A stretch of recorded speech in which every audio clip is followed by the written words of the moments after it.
Good evening and thanks for joining us here at CBS 46 News at 9. I'm Tori Cooper. It's been a misty night so far and it looks like we still have some future rain in the forecast. This is a live look at our CBS 46 radar map. You can see some scattered showers all across Metro Atlanta into tonight. Thankfully, nothing too severe, but our weather pattern will likely still change.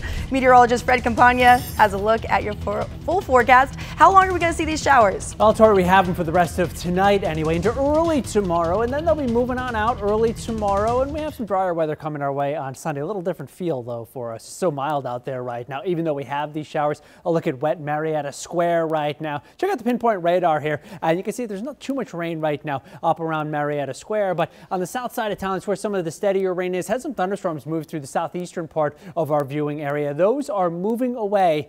However, showers continue to be a problem for us for the rest of tonight. Look at these temperatures, still in the low to mid 60s, so that's on the positive side. We're waiting for this front, which is back near Nashville and then extends through northern Mississippi. We're waiting for that to come through, and that will not happen until early tomorrow. So our hour-by-hour forecast has that temperature staying mild overnight. Now late tonight, early tomorrow, as the front moves through, some cooler air starts to come in. Notice at 8 o'clock in the morning, still a couple of lingering showers, mainly from Atlanta to points south and east. And then by later on in the morning, those showers are moving out. Temperature in Athens at noontime still around 60. Lots of low to mid 50s, though, showing up. And with the breeze coming in out of the northwest, it's going to feel a little bit cooler than that. So we go from a very mild day today to slightly cooler, but at least it'll be dry on Sunday afternoon with some sunshine. We will talk about what's ahead for the upcoming week, and Christmas is on the 7-day forecast. I'll let you know what to expect coming up. New tonight, the GBI is investigating an officer-involved shooting in West Georgia. They say this all started as a chase in Polk County that later ended in shots fired. Our CBS 46's Yasmina Alston is live at the Department of Public Safety headquarters. Yasmina, Georgia State troopers were involved also, right? Yeah, Tori, Georgia State troopers got involved in that chase when the suspect crossed from Polk County into Haralson County earlier this afternoon. And we did have a chance to speak with the Polk County police chief, who tells us that it was one of his officers who was dispatched to a reckless driver call on Piedmont Highway this afternoon. We're told when that officer tried to stop the driver, that driver kept going. Georgia State troopers got involved in the chase over on Highway 27. Troopers then did a pit maneuver to stop the car, and that's when those shots were fired. The scene, of course, did shut down 2 lanes of the highway as investigators worked. At this time, we do not know the condition of the suspect. We do know the suspect was taken here to Atlanta to Grady Hospital.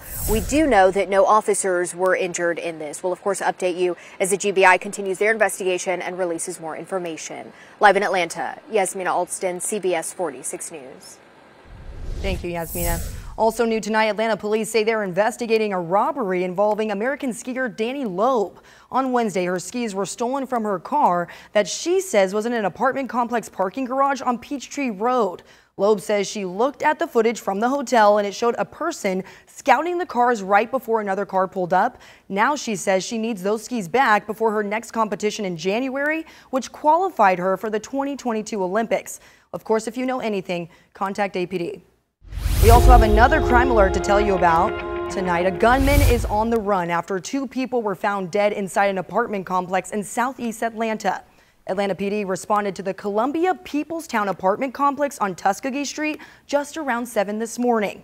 That's where they say they found a 46-year-old man and a 40-year-old woman dead. Their identities have not yet been released, but police say the victims may have known the gunman. We do believe that this is an isolated incident as a result of there being no forced entry to the residence. Now, Atlanta police are asking residents at that apartment complex to come forward if they saw or heard anything in that area. And you can also just stay anonymous by just calling Crime Stoppers. In Gwinnett County, police are also looking for this man you see right here. That's 34-year-old Ernesto Pelayo. He's accused of hitting and killing his brother-in-law with a pickup truck this morning in Lawrenceville. We're told Pelayo took off in a black Dodge Ram 3500.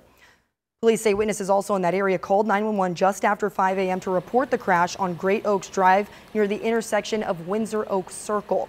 We're also told that this all stemmed from a fight at a Christmas party. The victim is identified as 41-year-old Juan Davia. Police are now asking if you know anything about Pelayo's whereabouts to give them a call. Also new at 9, a local mother and daughter duo are lending a helping hand this holiday season by helping other families put gifts underneath their Christmas trees. It all started with a 16-year-old girl who just wanted to help out other people. Our Mary Smith has their inspiring story.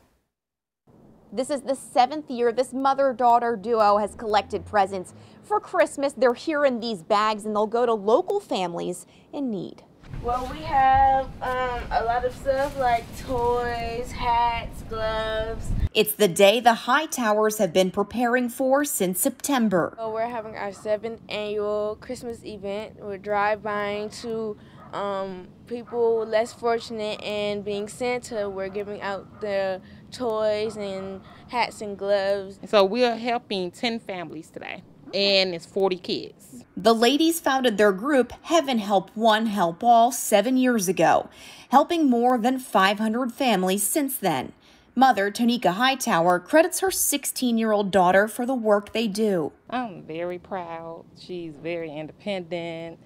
She loves to help around her city and at her schools. It feels very, very great because every time I see them smile, every time I see them just give out that energy, it makes me smile and it makes me know that I've done my job. Through donations, they've collected toys and other items, going door to door to deliver them. Hey!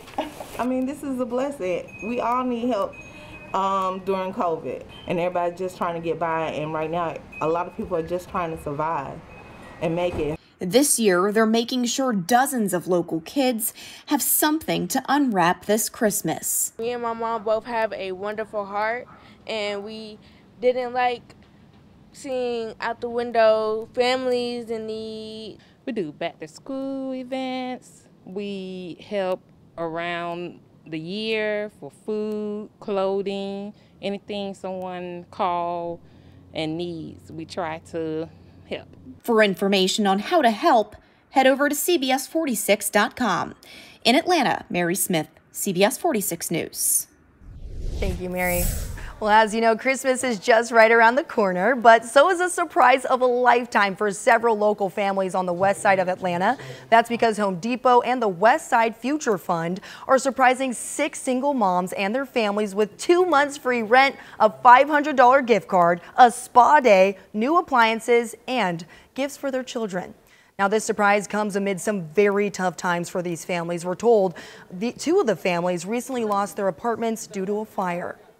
But one of our very own CBS 46 viewers is also spreading some holiday cheer tonight by donating some gifts to Metro Atlanta families who can also use some help. So we're at the warehouse now, and everything that was stolen we're replacing right now because of your story last night. So I wanted you to know that there was great, you did more than a great job because of your story.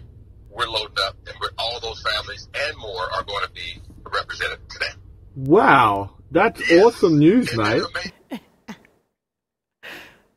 That's our mate Jamie Kennedy speaking with the generous viewer yesterday. Jamie also told all of our viewers about the thieves who stole donations from the Butler Street Community Development Corporation. Everything from toys to clothes to coats, gift cards were all stolen. But luckily, those families will not have to suffer thanks to our very kind-hearted viewer. Meanwhile, CBS 46 is your vaccine team, and now Emory University is requiring all students and staff members get a booster shot. We're told students and staff have until Wednesday, January 19th to comply with this new mandate.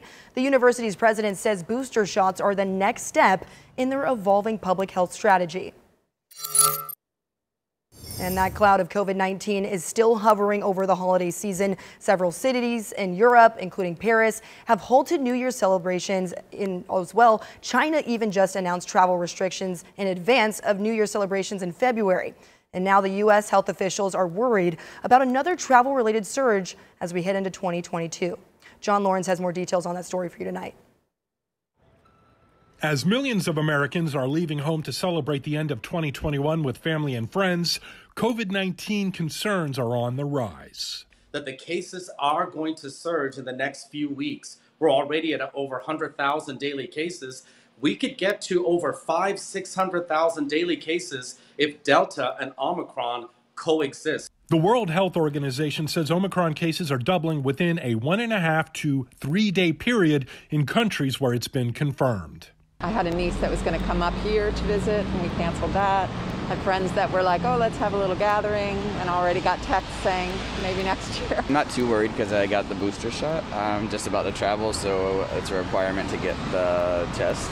Health officials say there's still a lot of unanswered questions about Omicron and how much of a potential threat it poses. Even if it's a little less severe, you're going to have a lot of people in the hospital, and our hospitals are already really stretched with Delta. And they still stress full vaccination and a booster provides the best protection against the virus. We're seeing people come in with COVID, quickly deteriorate, end up needing care and being put on ventilators, and then just languishing on ventilators. And as best as we try, we are unable to do more and are seeing needless death that could be avoided by vaccination.